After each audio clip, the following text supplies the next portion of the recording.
नमस्कार, आप देख रहे हैं टुडे 24 न्यूज और मैं हूं आपके साथ साक्षी निर्वाण। डीएवी स्कूल के छात्र जतिन जुनेजा द्वारा बनाई गई पेंटिंग आजकल सभी का ध्यान अपनी ओर आकर्षित कर रही है। जतिन ने महान हस्तियों के साथ साथ अनेक विषयों पर इतनी शानदार पेंटिंग बनाई है कि देखने वाले दांतों तले उंगलियां दबाने पर मजबूर हो जाते हैं। यहां तक स्कूल में भी क्लास की छात्रों और अध्यापकों ने भी जतिन की पेंटिंग की तारीफ की है। जतिन की इस प्रतिभा से प्रभावित डीएवी संस्थाओं के क्षेत्रीय निदेशक डॉक्टर धर्मदेव विद्यार्थी ने कहा कि स्कूल इस होनहार विद्यार्थी की हर संभव सहायता कर रहा है और उन्हें उम्मीद है कि पेंटिंग की दुनिया में जतिन एक दिन जींद शहर का नाम रोशन जरूर करेगा। छोटे मोटे स्केचेस वगैरह तो पहले नहीं बनाता था। मैं जब 9th क्लास में स्कूल में आया था and there is such a great competition in this school कि यहाँ पर इस स्कूल में हर एक फील्ड के लिए, हर एक बच्चे के लिए अपने एक पर्टिकुलर फील्ड के लिए बहुत जगह है। कोई भी बच्चा किसी भी पर्टिकुलर फील्ड में अगर आगे बढ़ना चाहता है तो वो इस डीएवी स्कूल में ज़रूर एडमिशन ले सकता है। एंड मुझे यहाँ पर बच्चों से कंपटीशन देखने को भी बहुत मिला। मैं अपनी एक स्टोरी बताना चाहूँगा कि मैं जब 9th क्लास में आया था, मुझे एक कंपटीशन में बुलाया गया था।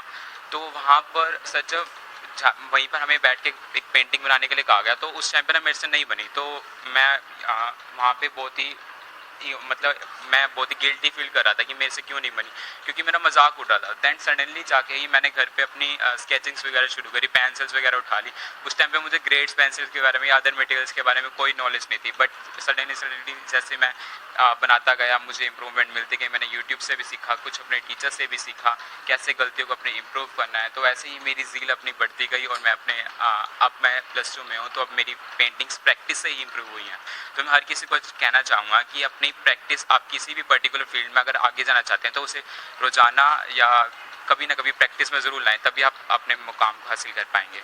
पहले मैं 2 या 3 घंटे में ना एक छोटे मोटे स्केचेस वगैरह बना लेता था। बट अब अगर मैं कोई स्केच बनाता हूँ तो मैं कम से कम भी उससे 10 to 15 आवर्स लेता हूँ, ताकि उसमें बिल्कुल एक बारीकी से बारीकी जो भी चार्ज मतलब है एक अच्छा रियलिस्टिक वर्क बन। हाँ जी, मैंने एग्जीबिशंस एंड कॉम्पिटिशन्स में भाग ले रखा है। मैं नेशनल लेवल के लिए भी गया हुआ हूँ।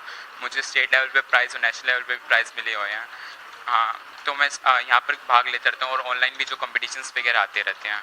हाँ जी, आगे का मेरा आफ्टर +2 BFA टारगेट है कि मैं एक अच्छे से अच्छे कॉलेज में अपना एडमिशन ले पाऊँ और एक अपनी स्किल्स को, अभी जितनी स्किल्स हैं मैं अभी भी समझता हूँ कि हम जितना सीखें उतना कम होता है। तो इसलिए मैं आगे और भी सीखना चाहता हूँ। मैं BFA करना चाहता हूँ आफ्टर +2 एंड देन MFA। हम प्रत्येक बच्चे के लिए जिसमें जो भी टैलेंट है, पहला काम तो हमारा यही है कि टैलेंट ढूंढे, फिर जिसमें टैलेंट है उसको बढ़ावा दें। उसको बढ़ावा देने के लिए सबसे पहला काम होता है कि उसको अपॉर्चुनिटी प्रोवाइड की जाए और उसकी सपोर्ट की जाए कि बच्चा जो उसकी ज़रूरतें हैं, जैसे अगर अच्छा टीचर चाहिए, अच्छा कोई ऐसा कलाकार जिसको वो ठीक समझता है, तो उससे उसकी कोचिंग करवाई जाए, गाइडेंस दिलवाई जाए।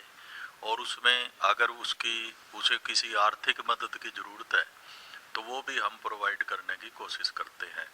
तो ये हमारा काम होता है, मुख्य काम यही है। और जतिन की पेंटिंग जहाँ तक संबंध है उसका पेंटिंग का, तो मैं समझता हूँ कि वो एक बहुत अच्छा कलाकार बन सकता है।